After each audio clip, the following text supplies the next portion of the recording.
Hello, BookTube.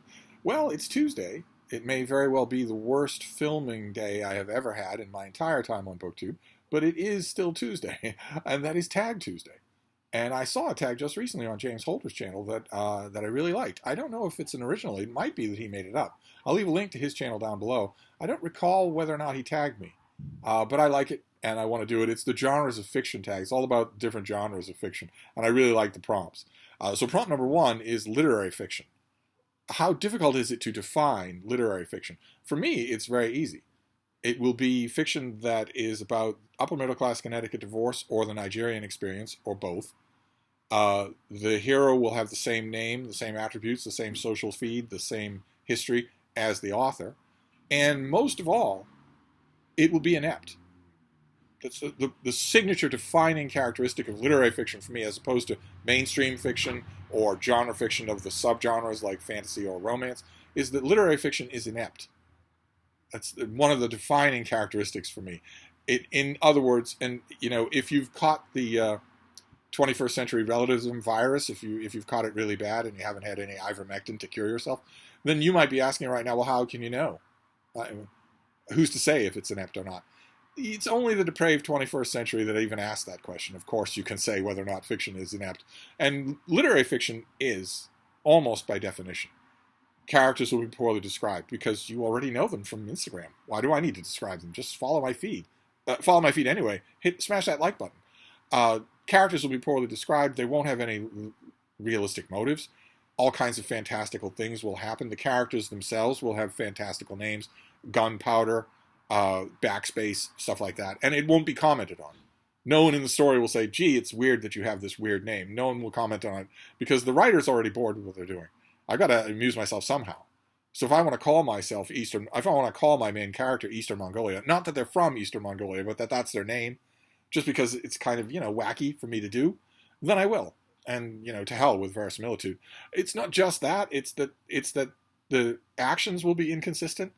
A character will be, griping for the first 3, 4, 5 chapters about how horrible it is that they live with 6 people they don't like because they can't afford not to. They don't have any health insurance. They work at a retail shop. There'll be all sorts of shop-worn, no pun intended, anecdotes about their boss that will be taken directly from the author's boss's social media feed. So actionable, legally actionable. And no one's done it yet, but you easily could. 5 or 6 chapters we'll get of that, of just, oh man, it sucks. I had to have leftover pizza for breakfast because I can't afford anything else. And then I meet this guy, because you can't meet a girl in contemporary literary fiction. In contemporary literary fiction is meant to reflect the world around us, in which 60% of the people in the world are trans, and a full 90% of people in the world are gay. There's barely any heterosexual people in the world. So, of course, they don't show up in literary fiction. But in chapter 6, this character meets, the boy of his dreams, and the boy of his dreams is going off to the Peace Corps. Well, I got to follow him. I mean, he's going to Northern Africa. I've got to go too. So, I'm going to have, the writer's going to give me a wacky scene where I quit my job, and I'm going to fly to Northern Africa to chase down this guy. It's a $1,000 plane ticket. If you're the lone critic who puts up your hand and says, well, okay, but according to the very poorly done terms of this novel so far, this character can't afford to fly to Africa. So how do you explain that? And if you actually ask that question, of course, you will be told by the rules of contemporary literary fiction, you will be told by its devotees, you just don't understand. That's all. You just don't understand what you're reading. What's that you say? You've been reading contemporary fiction for longer than my parents have been alive? You read it critically, you read it for pay, you probably do understand it. No, you don't. If it's a flat-out contradiction, a flat-out violation of the rules of the story as it's laid out so far, you don't understand it. It's not the author's fault. If you persist in saying it's the author's fault, well, maybe you're a bigot, and we should burn your house down. Literary fiction is easy to describe. For me, it's easy to describe. It is the most narrow, conventional, goose-stepping, uniform subgenre of fiction that there is. Then the next prompt is horror. What is the scariest place you've ever been? And here I know the stereotypical answer should be, a haunted mine or an old house or a creepy village after dark or something like that. But for me, it's a commercial airliner. at 35,000 feet. Before 9/11, I used to fly. When the need arose, I would fly from one place to another. Even though it creates a large amount of difficulties for me. There's a rather odd thing a rather odd allowance that I needed to make the stewardesses aware of when I flew commercial. No need to get into the gory details, but it would get me killed today if I didn't tell anyone on a commercial airline, or just told the stewardesses but nobody else because it's none of their business. The fellow passengers would kill me. But I wouldn't do it anyway, since the Patriot Act. The minute you walk into an airport anywhere in the United States, you have surrendered your civil rights, all of them. The key provisions of the Patriot Act have not sundowned. They are still enforceable, which means when you're in an airport, you do not have the rights guaranteed to you by the Bill of Rights in the Constitution. If you are told, for instance, at security, for a normal flight, you're flying to Cincinnati, you're told, okay, you're next, take your belt off so that your pants are falling down, take your socks and shoes off, and that water bottle that you got in your hand, pour it into the garbage.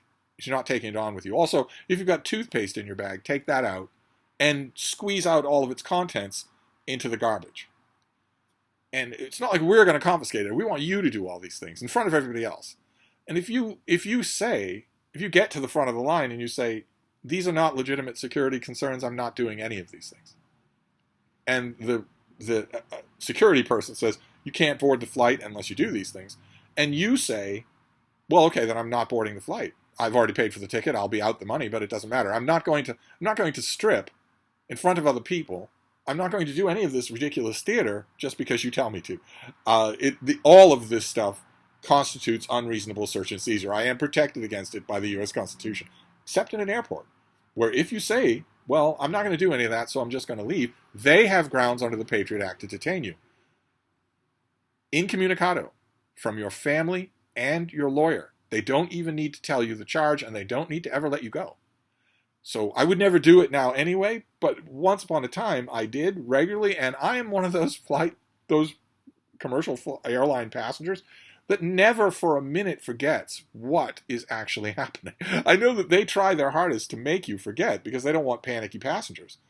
They try to make their passengers forget that you are in an incredibly fragile cylinder traveling at an amazing amount of speed, 35,000 feet off the ground, and that large parts of that conveyance were built by people who don't know the people who are building other large parts of that conveyance. And not all of it is known to any one person who's actually operating it. A lot could go wrong, and you would be completely helpless if it did. And I never lost sight of that, so I was always terrified the whole time. I'm glad I don't do it anymore. Then the next prompt is romance. Where is the most romantic place you've ever been? Here there would be a number of candidates for the front spot. I will group them as a category rather than singling out just one. There are a couple of times, for instance, when I was visiting friends in England, in the English countryside. I've been to many, many English country houses, old, great piles of country houses, not new places, but big, old, rambling places, including a lot that are not known. They are not in any kind of tourist location. Tourism is absolutely, they're still occupied by their family. They don't want people coming in and out. They have told the National Trust to take a hike, and I've been invited to some of these places, and some of them are amazing. All the ones I went to were amazing. But a few of the ones I went to had kennels for hounds. A whole outbuilding that was a kennel for hounds. And usually the places that I went to 2 country estates that belong to families that are still obscenely wealthy. And their surname, the surname of their family or the proper name of their title, is all through British history books. So it's not like they're unknown. It's not like they're new money.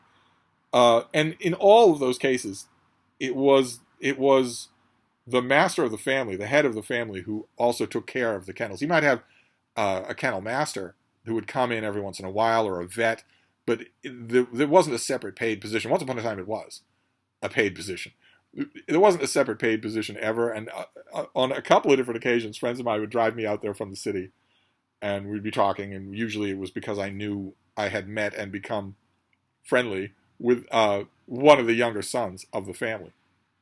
And we would be going out to the household, and my friends would be saying to me in the back of the car, look, please don't embarrass us. Please don't embarrass us. And the son of the family would be saying, why? What's he going to do? My family's extremely laid back. Old money tends to be extremely laid back. He would say, my family's extremely laid back. You seem perfectly nice. I'm sure that you won't do anything wrong. And my friends would say, you've already told us that you have lots of dogs. And the son of the family would say, yeah, we have a kennel. I'll take you to the kennel. I'll show it to you.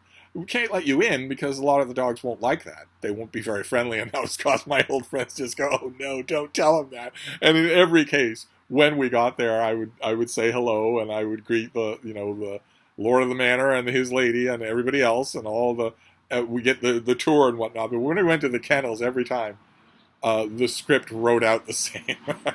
My friends would be just holding my arm or pulling at me, and my prospective host or the son of the host would always be saying, What is the matter? What is going to happen here? And one time in Devon, I think it was in Devon, the host actually said, why? Do dogs not like you? Sometimes they really take a dislike to people. And one of my friends who had come up from the city with me said, oh no, it's the exact opposite of that. And it turned out to be true.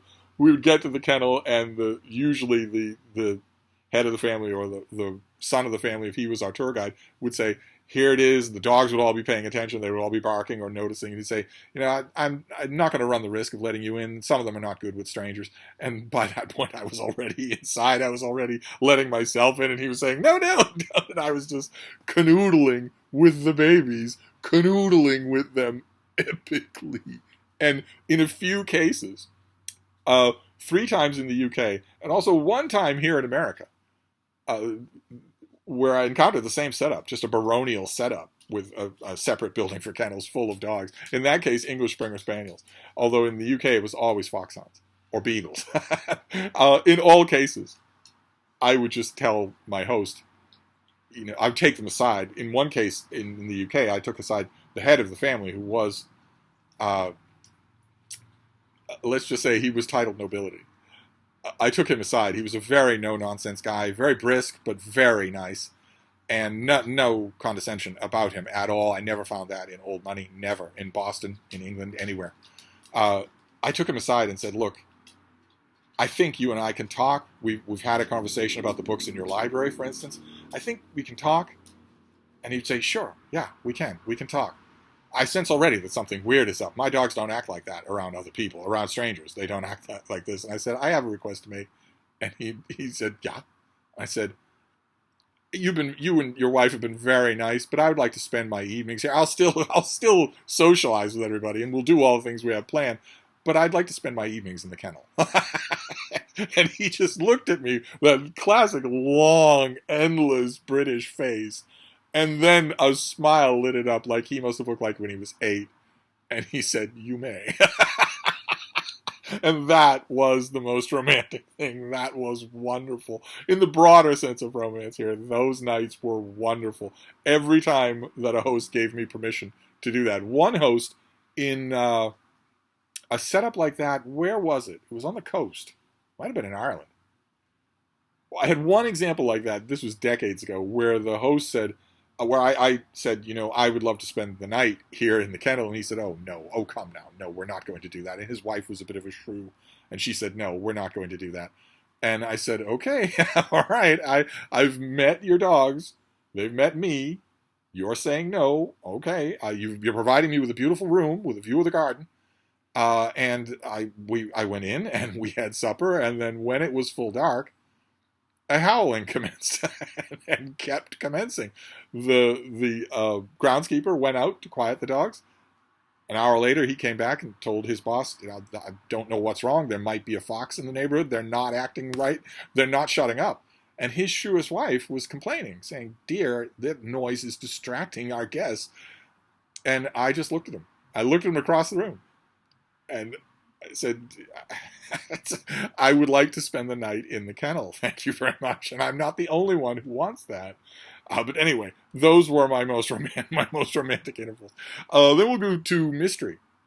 Have you ever been involved in a real-life mystery? And I was. A very boring real-life mystery, a very boring quotidian real-life mystery that nevertheless took me years to solve. I was on a subway platform here in Boston. minding my own business. I was waiting for the subway to take me back to Hyde Cottage. I had a bag full of books, of course, so I was standing there reading, and I pulled out a really good one. It was engrossing right away. It was something I'd never read before. And I was just standing there. It was kind of warm, and I was totally involved in my book. But I was proud of myself because when the train pulled in, I realized that it pulled in. I didn't just read right by it. I got on, went back to reading, and then looked up a few minutes later and realized the train was heading in the wrong direction. That the train had come up the track in the right direction, but was somehow gone through a Doctor Strange space warp and was headed in the wrong direction. I got off the next stop, walked across the platform, waited for the next train, but I was badly discombobulated. Badly discombobulated. It shouldn't have been possible. I thought, am I losing my mind? That sort of thing. And it bothered me for years. For a couple of years, I just could not figure out what happened. And then one day, I went down to the same subway platform. I was waiting for the same train. I had the same bag of books. I pulled out a book. I started to get engrossed in it, and I realized that I had to wait. There was a bit of a wait for the train. I wanted to sit down because it was warm again. And I turned around, and there were people on the bench facing that track. And I just, without thinking, probably without even looking out of the book, walked around to the other side of the bench, the one facing the opposite side of the tracks, and commenced reading. And when a train pulled in on that side of the tracks, I got up, and I was almost on board when I thought, no, you sat on the opposite side of the platform, but you're still waiting for your train. And then the light broke. That's what I did the first time. Without even thinking, I just read my way onto an open seat that happened to be facing the wrong side of the tracks. And the great mystery of the subway mix-up was solved for the ages. Isn't this a fascinating tag? Let's move on to Westerns. Have you ever been to a ghost town? I have.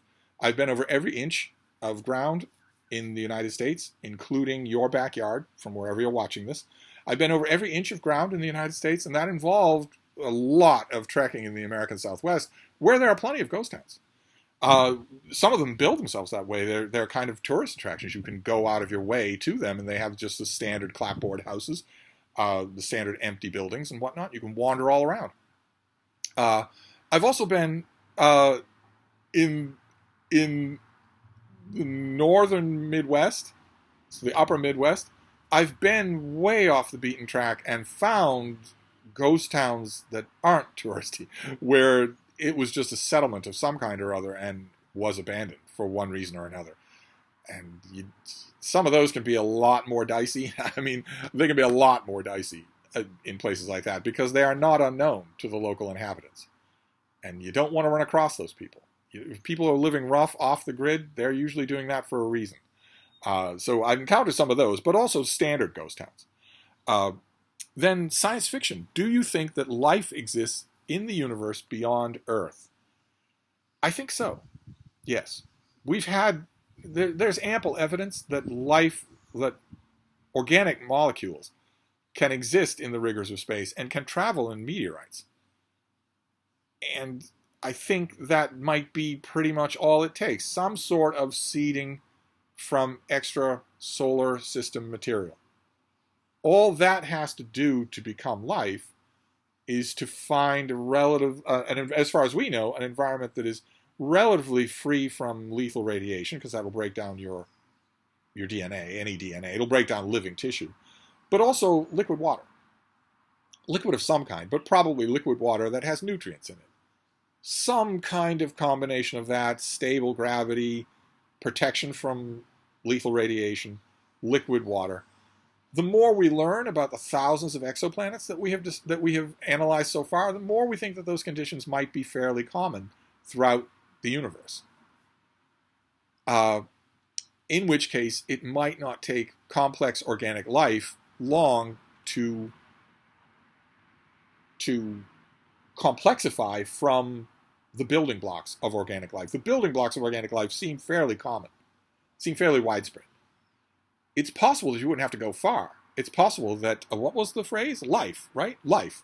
It's possible that organic life exists in this solar system. There are a couple of ideal spots that humankind has not examined, so we don't know. A subterranean ocean, for instance, a big ocean of liquid water that's miles deep underneath a thick ice crust of the moon of a gas giant in this solar system. The thick ice crust would be a protection against solar radiation. But it wouldn't be uniform. There would be ways meteor impacts could silt that ocean with the building blocks of organic life, which would then have millennia to evolve and grow more complex. It's possible that those sub-crust oceans do have life in them.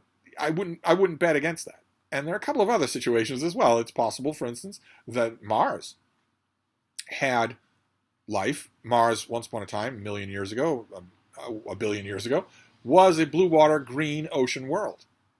If you had been alive, you'd been a human being, and looked up into the sky with a basic telescope, you would have seen a world that looked very much like Earth.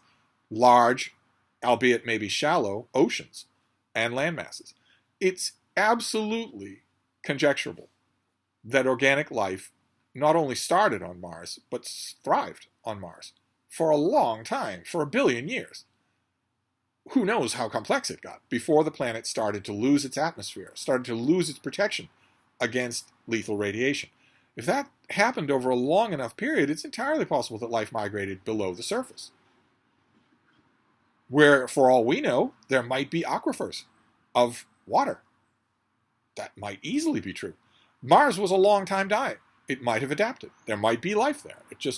The distinction I want to make here is not life, but intelligent technological life. I myself don't think there's any intelligent technological life anywhere else in the universe. I think, or if there is, I think it may be one or two examples over an expanse of space so great that we will never even know about them. And they will never know about us. I think that intelligent technological life is staggeringly rare. When you look at the various factors that all have to line up for it to happen in the first place, I don't think you can come to any other conclusion. I hate to say that. I'm as big a science fiction fan as any of you. I love the idea of a universe that's absolutely teeming with intelligent technological life, but I don't think there's much. I'd be willing to bet there's a chance that there's none. A really good chance. If you look at all of the variables that the human race blundered through, they didn't try to evade any of them, they just happened to luck out. How many different ways has Earth lucked out? Look at Venus, our sister planet, virtually identical to Earth, totally uninhabitable, because of a runaway greenhouse effect that could easily have happened on Earth. It did happen on Earth a couple of times in Earth's history. Earth's biome just sort of recalibrated, got back to relatively normal, but that didn't need to happen. That was random chance that it did. There have been massive asteroid strikes on this planet that have almost wiped out all life, but not completely. It's just random chance that one of those wasn't strong enough to wipe this place into just a barren cinder. It is possible that Earth's magnetic field could fail. It hasn't, but it did on Mars. If Earth's magnetic field failed, we would not be protected from solar radiation, and therefore life would not be possible anywhere on the surface of the planet or in the oceans. And the oceans themselves we would start to lose a lot of our surface atmosphere, of surface water. All that stuff would start to boil away under the relentless caress of solar radiation. Also, talking of solar radiation, if a nearby star system were to go supernova, and by nearby I mean 10 light years away, somewhere within there are quite a few stars within that ambit. If a nearby star system were to go supernova, and the front of that radiation, that solar radiation, were to sweep through this solar system, it would sterilize Earth completely. Not just kill lots of things, but make the planet into salted Earth. There would be no more life, no more chance of it. Who knows how many solar systems that's happened to? Stars explode quite a bit. It's random chance that it hasn't happened here. And a million other things, a million other obstacles that intelligent technological life elsewhere in the universe would have had to conquer. And who knows how many ahead? Who knows how many that are coming? So life, yes. I think life is probably incredibly widespread. I'd be willing to bet that life is widespread in this solar system. And certainly elsewhere. Oh my God, some of the exoplanets that we're discovering, as far as we can tell, have Earth-like atmospheres, Earth-like oceans. If that's true, then the chances for multicellular complex life are astronomically high. It's just the intelligence, the sentience, the mechanical, the ability to manipulate not only raw materials but fire. You need fire for technology. So, a planet full of sentient cetaceans, whales and dolphins, are smart as humans are. They don't have hands, and they couldn't use fire, even if they did have hands. So they're stuck. They've got these big, dreaming, soundscape-creating intelligences, but no path to be the kind of intelligent technological life that we're thinking of when we think of aliens. They don't have a path to do that. Who knows how many other life forms are thwarted from having a path to do that? Are there gigantic, sentient pads of algae-like scum that live and commingle in those subcrust oceans, where the top of those oceans is a little brighter than the bottom because you're getting a little bit of sunlight, maybe a little bit of life-giving heat from the gas giant that you orbit? Are there maybe different layers to those scum layers? Maybe some of them develop sentience. I don't know how that would happen, but maybe they do. But they can't ever have technology. They're barred from it completely. I think that, I hate to put a damper on things, but I don't think that exists. I think we may be one of a very, very select fraternity of such things. Then we have fantasy. If you lived in a fantasy world, do you want the sword or the sorcery? And why? I'm leaning towards the sword because I already have a sword. I don't know anything about sorcery. I don't know how to do sorcery. I'd have to learn from scratch. Whereas I already have a sword and I know how to use it. But I am getting on in years. So I don't trust sorcery. Maybe that's just because I'm in the middle of Sumerian September and Conan doesn't trust sorcery either. I don't trust it. So I'd probably go with the sword, especially since I have my own. And then historical fiction to finish up here. Do you prefer history or historical fiction for your history fix? I prefer history. The governing reason why most people I've met who prefer historical fiction for their history fix is because it's more readable. And the only reason that they feel that way is because so many historians shirk the responsibility of being readable. But it is nevertheless your responsibility. If you write anything, your primary responsibility is to be entertaining. Anything that you write. Your goal, your primary responsibility, the number one thing, is to be entertaining. If you don't do that, you've failed. No matter what, no matter how well you do everything else, if you don't do that, you've failed, keeping in mind that there are many kinds of being entertained. It doesn't have to be a rock'em sock'em action. But you have to be entertaining. If you're boring, then you're failing as a writer.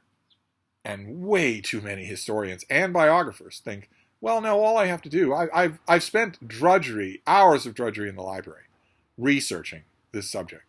I've got vast files on my computer. I'm not going to let all that drudgery go to waste. And if I had to go through that tedium, you have to go through that tedium. So many works of history that I read, especially academic history, are protracted acts of vengeance against the reader.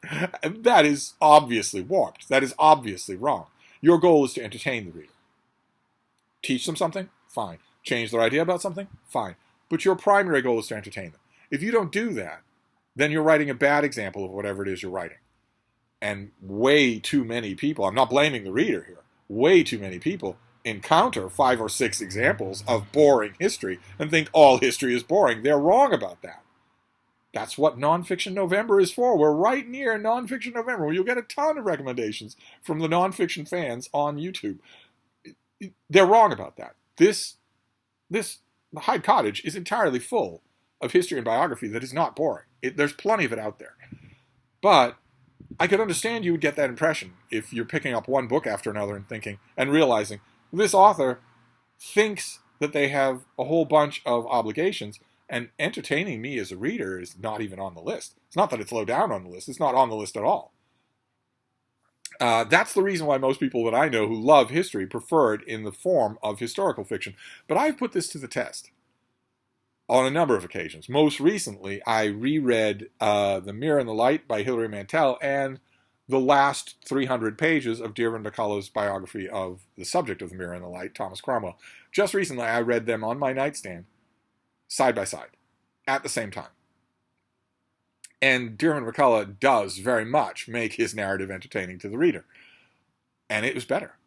just better. There was just more going on. Hilary Mantel would be the first person to admit this. She says in her author notes many times, says in many interviews. Now, there were 5 characters who were involved here. I had to dump 4 of them and just combine them into one character because I didn't want reader to be confused keeping all those names straight.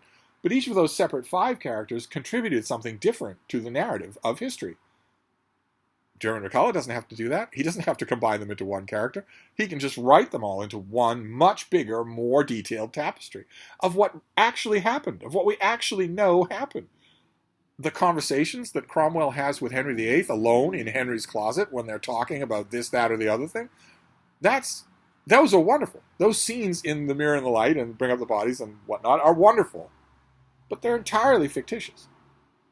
So you know that you are dealing with one person extrapolating from the facts that she has read. I think when you read it skillfully done by a historian or a biographer, you don't miss those scenes because you're getting so much that a novelist is not going to do. So for me, it's history. But I admit, it's a search. It's a search. You are far more likely to come across a fictional account of Napoleon Bonaparte or Thomas Cromwell or Alexander the Great. You're far more likely to come across a fictional account of such a figure that is gripping and wonderful than you are a biographical account of such a figure that is gripping and wonderful. That's far more likely to happen. I don't like that. I wish that historians would, learn otherwise, but it makes the exceptions that much sweeter. So for me, it would be history. Definitely. Although on my docket for the rest of this week is a huge amount of historical fiction, so I won't be practicing what I preach this week. But I will also be, when I'm reading those books, I will be longing for the history that they're writing about. I'll be longing to find a really good history of the period that they're writing about. So that's it. That is the genres of fiction tag. Done without many catastrophes. That's wonderful and extremely rare today. So I don't know that I was tagged, but I tag you. Absolutely. I love this tag. It's always fun to talk about these things. So I'll wrap this up for now. Feel free to do this tag if you see this. And I will see you soon. Thank you, BookTube.